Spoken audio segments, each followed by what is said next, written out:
చెప్తున్నా రేవంత్ రెడ్డి పొజిషన్ లో ఒక కర్ణాటక ఎలక్షన్ ముందు వరకు రేవంత్ రెడ్డి పొజిషన్ లో బండి సంజయ్, ఈటల రాజేందర్, కిషన్ రెడ్డో ఎవరో ఒకళ్ళు ఉండేవాళ్ళు, ధనోపర్ అరవిందో ఎవరో ఒకళ్ళు ఉండేవాళ్ళు. రేవంత్ రెడ్డి కాకుండా ఈ నలుగురిట్లో ఐదుగురిట్లో ఎవరో ఒకళ్ళు సీఎం అయ్యేవాళ్ళు.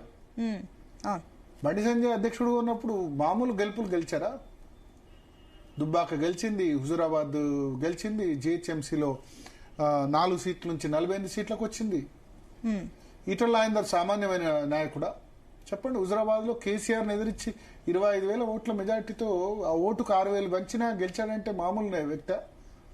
ముదిరాజ్ సామాజిక వర్గం రాష్ట్రంలో సింగిల్ హైయెస్ట్ క్యాస్ట్. 11-12% ఉంటారు. మొన్న జరిగిన సమగ్ర కుటుంబ సర్వేలో 26 లక్షల మంది ముదిరాజులు ఉన్నారని లెక్క తేలింది. ఆ కులబలం ఉంది. ఆయన భార్య రెడ్డి. రాష్ట్రంలో ఏ వ్యక్తినైనా సొంతంగా ఆయన పేరు పెట్టి పలకరించే అది ఉంది. బండి సంజయ్ లాంటి లీడర్ ఉన్నాడు, ఈటల రాజేందర్ లాంటి లీడర్ ఉన్నాడు, ధర్మపురి అరవింద్ లాంటి అగ్రెసివ్ హిందూ లీడర్ ఉన్నాడు పార్టీలో, రఘునందన్ రావు లాంటి వాగ్దాటి కలిగిన నేత ఉన్నారు, డీకే అరుణ లాంటి ఏమంటారు జయజమ్మ ఉంది. ఇంతమంది లీడర్స్ మీరు చెప్పండి. కాంగ్రెస్ పార్టీకి లేకపోతే బీఆర్ఎస్ లో ఇంతమంది లీడర్లు ఉన్నారా? కేసీఆర్ లేకపోతే కేసీఆర్ కుటుంబ సభ్యులే. వీళ్ళందరూ కలిపి పనిచేస్తే ఎందుకు రాదు భారతీయ జనతా పార్టీ? కొండా విశ్వేశ్వరరెడ్డి ఇంటలెక్చువల్.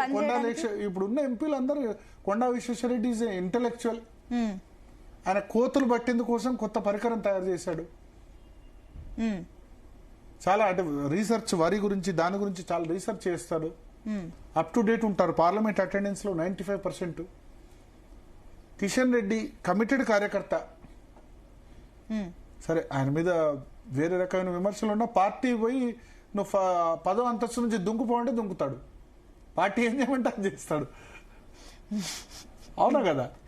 పార్టీ ఏం చేయమంటే అది చేస్తాడు కిషన్ రెడ్డి. పార్టీ కార్యాలయంలోనే కార్యకర్త. ఇక్కడ రంగారెడ్డి ఏం బ్యాక్గ్రౌండ్ లేదు. రంగారెడ్డి జిల్లాలో ఒక చిన్న గ్రామంలో ఉండి సంఘ్ సమయంలో ఉండి పార్టీ కార్యాలయంలో ఉండి చదువుకున్నాడు. తల్లి తండ్రి పార్టీ కార్యాలయమే. అటువంటి వ్యక్తి శాసనసభ్యుడైనాడు, ఎంపీ అయినాడు. సో కిషన్ రెడ్డిని హైకమాండ్ ఎందుకు లైక్ చేస్తాడంటే పార్టీ ఏం చేయమంటే అది చేస్తాడు. అంటే భరత్ సరే, ఆయన దూకుడు లేకపోవచ్చు, విమర్శలు రావచ్చు, కానీ పార్టీకి ఏం చేయమంటే అది చేస్తాడు. పార్టీ హైకమాండ్ ఏం చేస్తే అది చేస్తాడు. పవర్ఫుల్ లీడర్స్ ఉన్నప్పటికీ పనిచేయట్లేదు. అదే సమస్య ఇక్కడ. అందరు కలిసి పనిచేస్తే ముందు అధికారంలోకి వచ్చిన తర్వాత ఇప్పుడు కొట్టుకున్నా నడుస్తుంది. అందరు కలిసి పనిచేస్తే ముందు ఏమనుకోవాలంటే మన అందరం కలిసి పనిచేద్దాం, అధికారంలోకి వద్దాం, తర్వాత కొట్టుకుందాం. నీకు ఈ పదవి నాకు ఈ పదవి అని కొట్టుకోవచ్చు. ఒకళ్ళు సీఎం అవుతారు, ఇంకోళ్ళు డిప్యూటీ సీఎం అవుతారు, వాళ్ళు హోమ్ మినిస్టర్ అవుతారు, ఇంకోళ్ళు ఇంకోటి అవుతారు. పదవులు చాలా వస్తాయి. వాళ్ళు పార్టీ అధ్యక్షుడు అవుతారు. కాంగ్రెస్ వాళ్ళు అట్లే అనుకున్నారు. మొదలు ఉత్తమ్ కుమార్ రెడ్డి, రేవంత్ రెడ్డి, బట్టి విక్రమార్క కొట్టుకున్నారు.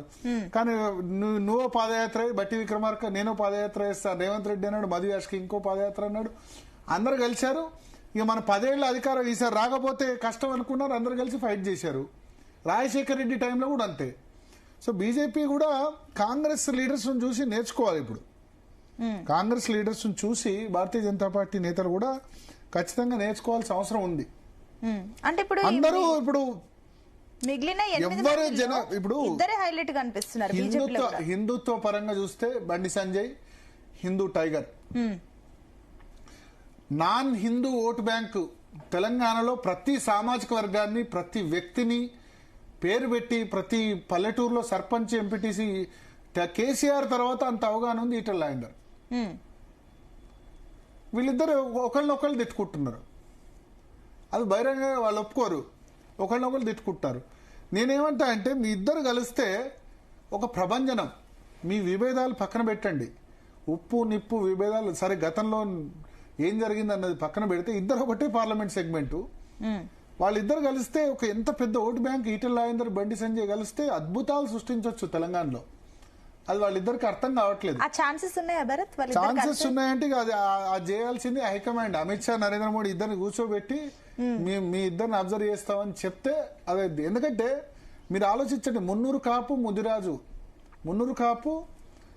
ముదిరాజు టాప్ 4-5 జనాభా సింగిల్ క్యాస్ట్ జనాభాలో ఉంటాయి. ఈ రెండు కలిస్తే ఎంత పెద్ద ఓటు బ్యాంకు? రాష్ట్రంలో 20 నుంచి 22% ఓటు బ్యాంక్ ఉంటుంది. ముందురాజులందరికి కూడా ఈటల రాజేందర్ లీడర్. మున్నూరు కాపులకి Bandi Sanjay is a great leader. ఎందుకంటే మున్నూరు కాపులు కాంగ్రెస్ తో ఉండేవాళ్ళు ఇంతకుముందు. వి హనుమంతరావు, కేకే, డి శ్రీనివాసు. క్రమంగా బీజేపీ షిఫ్ట్ అయింది ఆ ఓటు బ్యాంకు. అవును. బండి సంజయ్ వీళ్ళందరూ బండి సంజయ్ ఏమో హిందుత్వ లీడర్, ఈటల రాజేందర్ ఏమో పార్టీకి ఇతర వర్గాల నుంచి కూడా, కమ్యూనిస్ట్ బ్యాక్గ్రౌండ్ నుంచి వచ్చిన వాళ్ళు, కాంగ్రెస్ బ్యాక్గ్రౌండ్ నుంచి వచ్చిన వాళ్ళు, తెలంగాణ ఎడ్యుకేషన్ బ్యాక్గ్రౌండ్ లో వచ్చిన వాళ్ళు, వీళ్ళంతా ఈటల రాజేందర్ కనెక్ట్ అయి ఉన్నారు. హిందూ నాన్ హిందూ ఓటర్ కూడా కలిస్తే గవర్నమెంట్ ఫామ్ చేయకుండా ఎట్లా ఉంటుంది? వాళ్ళిద్దరు శక్తి వాళ్ళకి అర్థం కావట్లే. కానీ వాళ్ళిద్దరు విడిపోయారు అనుకోండి, 1+1 11 అవుద్ది.